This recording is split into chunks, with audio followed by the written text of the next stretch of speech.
जय श्री राम साथियों। कैसे आप सब लोग? उम्मीद करता हूँ आप ठीक ही होंगे।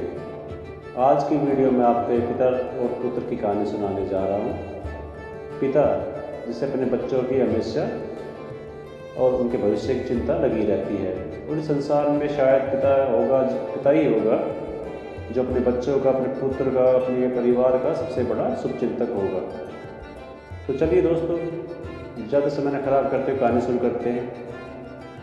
ये कहानी एक सरकारी स्कूल के मास्टर की है।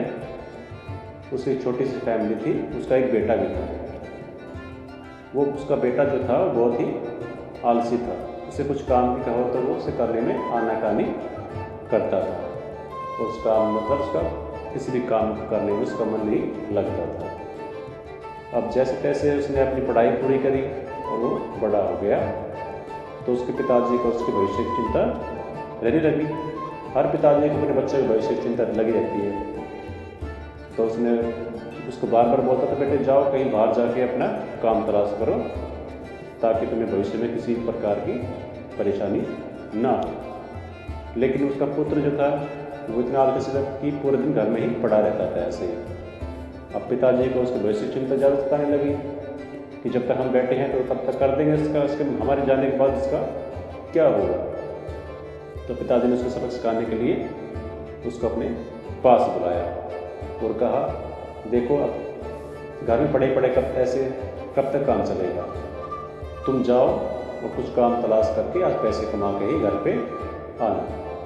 अगर तुम बिना पैसे कमाए घर पे आए तो तुम्हें आज का रात का खाना नहीं मिलेगा। पिताजी की बातें सुन के उदास होकर वो घर से बाहर निकल गया और घर के पास में ही रुककर अपने पिताजी का जो काम पे जाते थे, स्कूल में जाते थे पढ़ाने के लिए, उनका इंतजार करने लगा। जब पिताजी वो घर से निकल गए तो वो पुत्र जो था उनको वापस घर में गया और माँ के सामने जाकर रोने लगा कि मुझसे तो ये सब नहीं होगा, मैं तो काम नहीं कर पाऊँगा, ये है वो है। और माँ तो माँ होती है, माँ का दिल पसीज गया और माँ ने उसको 100 रुपये दे दिए। जब शाम को पिताजी आए, पिताजी ने बुलाया, हाँ बेटा आज तुमने कितने पैसे कमाए? तो उसने जो था 100 रुपये उसको मेज पे रख दिए। पिताजी समझ से देर ना लगे कि कहानी क्या है। पिताजी ने कहा, इन 100 रुपये को उठाओ और नाली में जाके डाल दो। पुत्र ने ऐसा ही किया। अब दूसरे दिन उसकी माँ कहीं काम पे चले गई। पिताजी ने पुत्र को फिर बुलाया कि आज भी फिर जाओ तुम कुछ काम करके पैसे कमा के घर पे लेके आना, नहीं तो आज भी तुम्हें खाना नहीं मिलेगा। अब उसकी माँ तो घर पे थी नहीं, तो उसने क्या किया, पिताजी के जाने के बाद अपनी बहन के सामने वो रोने लग गया। अब बहन ने कुछ पैसे उसको दे दिए। तो शाम को जब पिताजी आए तो पैसे उन्होंने पिताजी के सामने रख दिए। पिताजी फिर समझ गया कि हो सकता है इसने अपनी बहन से पैसे लिए हों आज।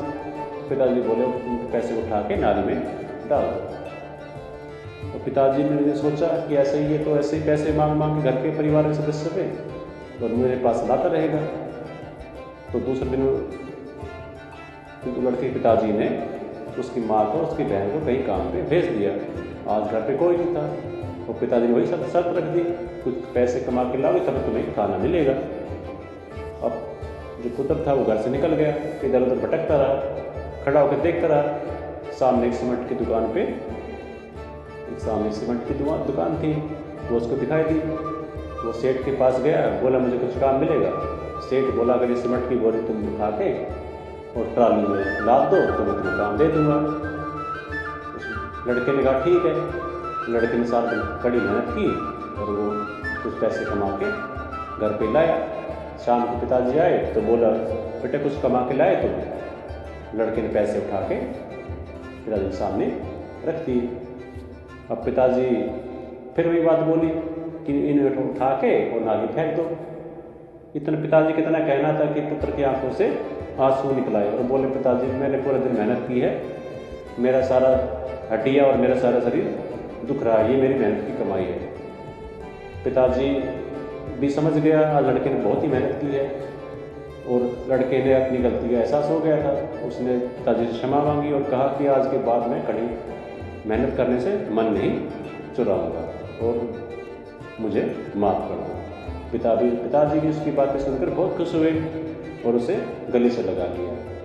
तो दोस्तों शिक्षा यही है इस कहानी की, हमें मेहनत से मन नहीं चुराना चाहिए। विद्यार्थी जो है उन्हें अपनी पढ़ाई लिखाई अपना पूरा ध्यान लगाना चाहिए कि माता पिता उनसे बहुत उम्मीदें रख के बैठे रहते हैं कि बच्चे बड़े होकर भविष्य में कुछ बड़ा काम करेंगे, लेकिन बच्चे जो हैं आलस में पड़े रहते हैं, अपने टाइम पे अपना होमवर्क पूरा नहीं करते हैं, टाइम पर अपना काम पूरा नहीं करते हैं।